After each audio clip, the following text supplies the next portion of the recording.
Hello, this is Christian Idealism, and today I want to talk to you guys about the nature of philosophical discourse. So, what is philosophical discourse? Well, philosophical discourse is really just philosophical debates or disagreements that people have, right? Um, and this is a very important concept because it allows different thinkers from both sides to make their ideas more explicit to avoid potential misunderstandings or potential objections, right? So, for example, if I'm making, let's say, a moral argument, like a moral argument for theism, and if let's say I lay out the argument, right? Well, what if within one of the premises of the argument, someone just disagrees with one of the premises? Say, well, I just don't agree that moral realism is true, for example.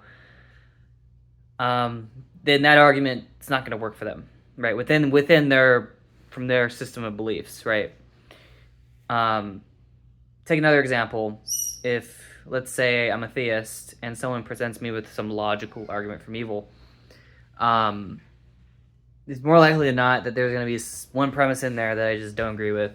Either it might be like some premise that God must prevent suffering in every circumstance, or it might be simply that a world with evil is better than a world without. And even though, like, that might be one of the premises, but the issue is that you can provide a very clear counterexample to that. So, for example, you can have a world like ours with suffering in it, but then I can imagine a world with let's say there's only like one volleyball that exists.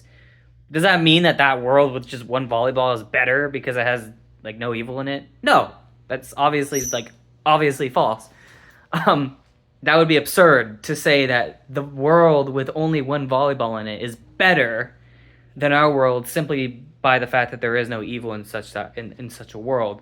And so, like, any logical argument from evil that includes one of like a premise like that, like any world with evil is worse, or any world without evil is better than a world with evil. Like, there are very clear counterexamples, and even there, like when it comes to arguments for evil, those concerns are mainly just going to be axiological disagreements. So they're not actually going to be disagreements in the structure.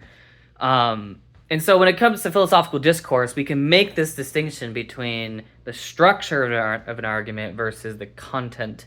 And no one really disagrees with the structure. I mean, you might have some people that disagree with the structure, but for the most part, I mean, pretty much every philosopher agrees that logic works and that it could be used, right? So that's not the issue. The issue is the content. And the content of your belief system or your web of beliefs or your worldview is going to influence whether you should accept or reject certain arguments, regardless of what the argument might be.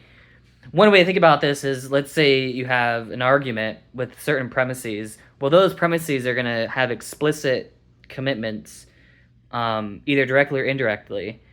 And the content of your worldview, so whatever your background beliefs are going to determine whether you should accept that belief or not. Now, of course, there are cases where, especially with hypothesis testing, where there might be certain evidence that comes in that we can all have a shared understanding of, and so then we could, like, I don't know, disprove or show that the theory doesn't work. So, like, if, for example, if I have the belief that the Earth is flat, well, like, that might be a belief I have, but then there might be data that comes in that disproves that belief, and so that's gonna show that my belief's wrong, right? Regardless, so, like, no, I mean, I could try to, like, get around that by coming up with additional, background beliefs to get around the evidence, but at the end of the day, it's not really going to help me.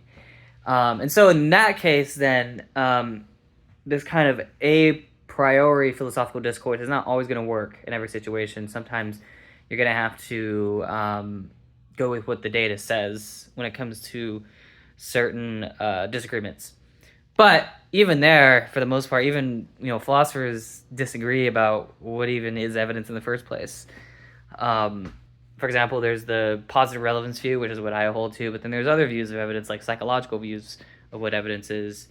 And so because of that, when it comes to the nature of philosophical discourse, if someone, let's say someone like wrote a very long blog response, or maybe not blog response, but like, let's say I was a academic philosopher and someone wrote a very long journal article against one of my arguments, right?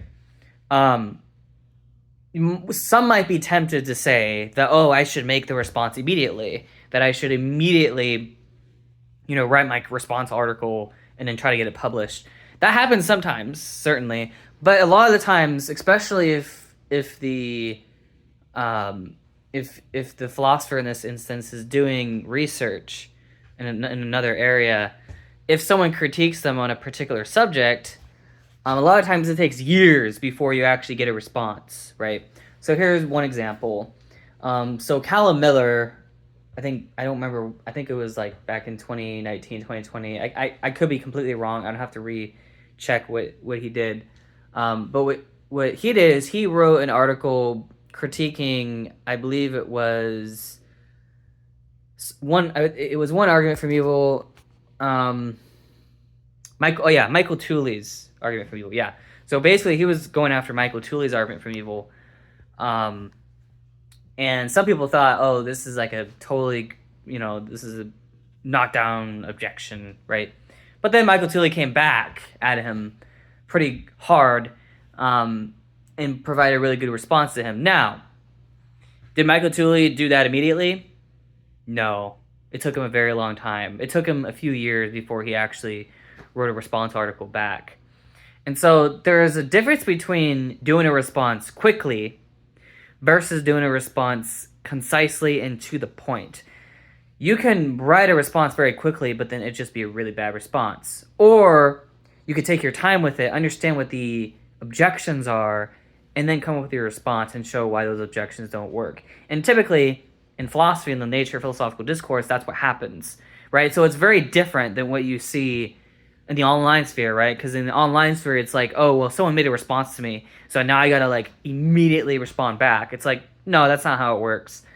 Most of the time, most responses, especially in philosophy, not just philosophy, but like in any academic discourse or any academic debate, right? It's going to take years before you get a response back to any particular argument.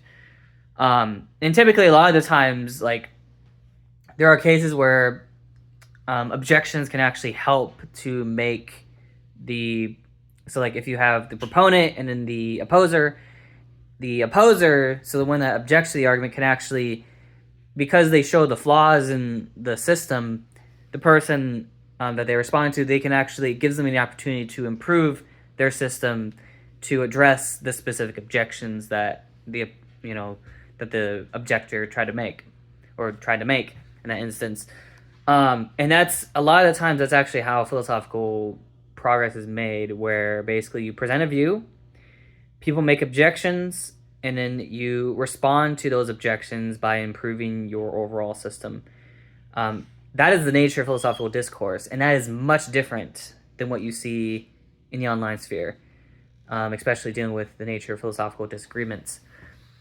Why am I mentioning this? Well, I'm mentioning this because, at least when it comes to my work, if anyone wants to respond to me, you can do that, but I'm probably not going to get back for like quite a while, unless it's like something urgent.